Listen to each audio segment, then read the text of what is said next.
So, since you follow my work regularly, you probably already subscribed, clicked all the bells, all the likes and so on, right? Then you must know that I recently uploaded a new challenge, the Handstand challenge. The reason I'm telling you about this is that this very challenge was crucial for today's episode.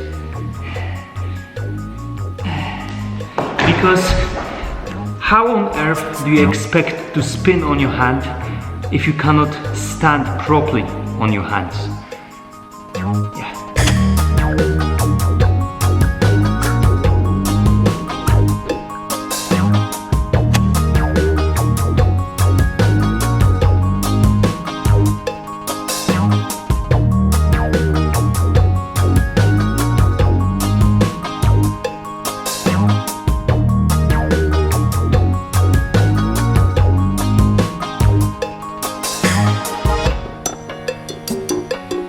I think I'm gonna stop with handstand now because my wrists start to feel and I haven't even started to spin. So let's add some momentum to the handstand.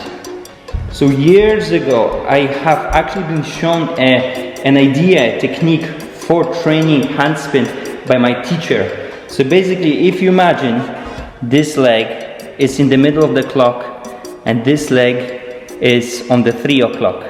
What I'm gonna do, I'm gonna step with the 3 o'clock foot to 12 o'clock, just there, like that. Boom. So that's the middle, and that's 12 o'clock. Now, I'm gonna replace my leg that is in the middle of the clock with my hand. So, I'm gonna spin this foot, and I'm gonna place my hand where my foot was. And from here, I will try to go on to handstand.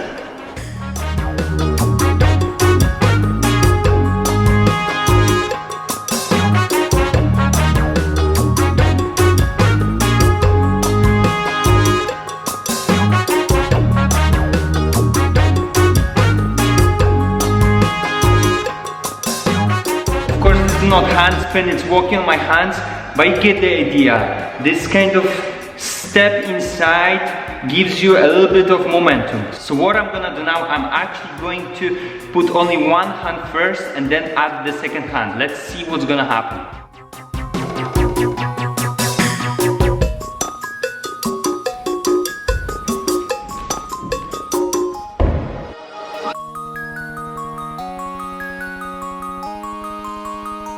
So as you could notice just now, my body started to spin when I waited with the second hand, but this is the most difficult bit of handspin. You need to first spin your body to the maximum so that your hand starts to spin, and this is the difficult bit. So I basically need more momentum. So what I'm gonna do, I'm gonna place my first hand twisted, which basically is 90 degrees angle, and then this should give me kind of more momentum for the spin to make sure that my body spins to the maximum, and maybe hopefully the second hand will spin a little bit. Let's find out.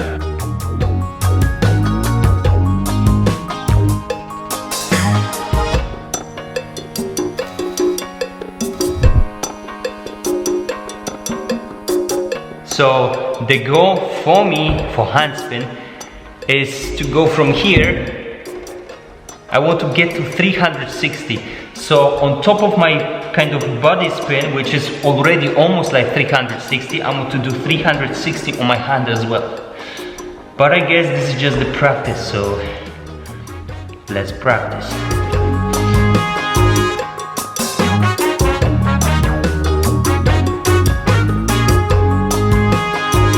It's so funny because on my bad side, I cannot move my hand even slightly, like 0 degrees, basically 0 degrees. So I do no handstand on my bad side.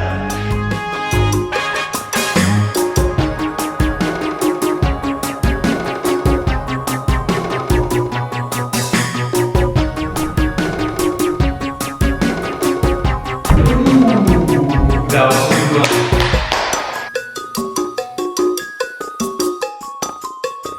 There is one mistake I'm still making, and I just realized. Notice the way I use my head in the movement. When you do handstand in capoeira, your ears should be touching your biceps or your hands, or at least be very close to it, meaning that your chin should go to your chest. My head is sticking out like now I'm talking to you, instead of doing this. So I'm gonna try the same thing again, but I'll try to think about my head. Not my head there, but just position of my head, position of my neck.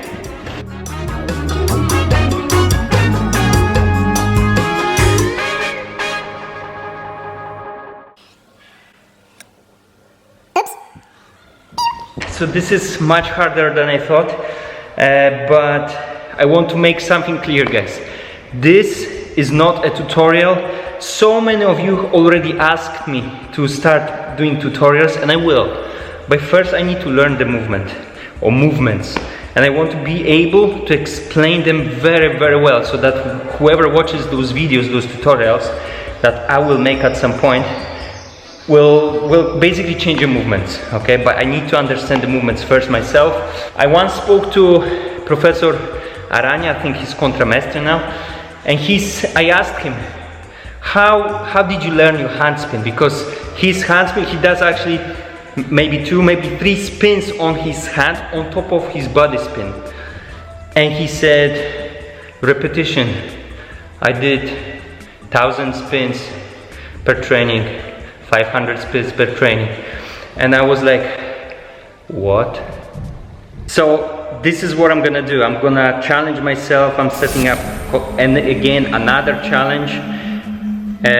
Usually I do 500, this time I'm gonna go for 1,000.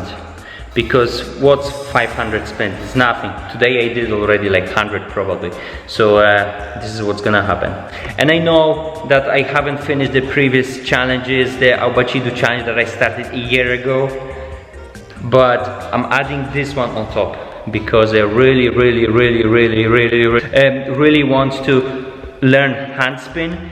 And I think I'm able to learn handspin now after the recent handstand challenge. That was tough, but amazing. Of course, the exploring of handspin is a topic for a completely different episode. First, I need to learn handspin, but I'll try some things nevertheless.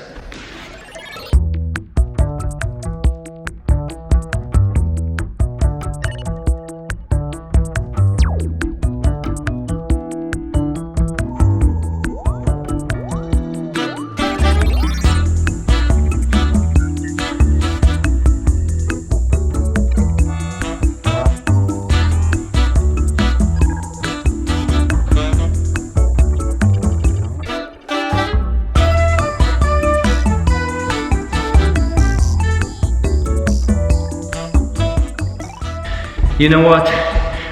I don't want to, but I have to finish. And I don't really even feel tired in terms of physicality, but look at my hands. Not sure if you can see, but they're completely red. Anyway guys, I hope you enjoyed this episode. Hope you find it useful, or at least entertaining.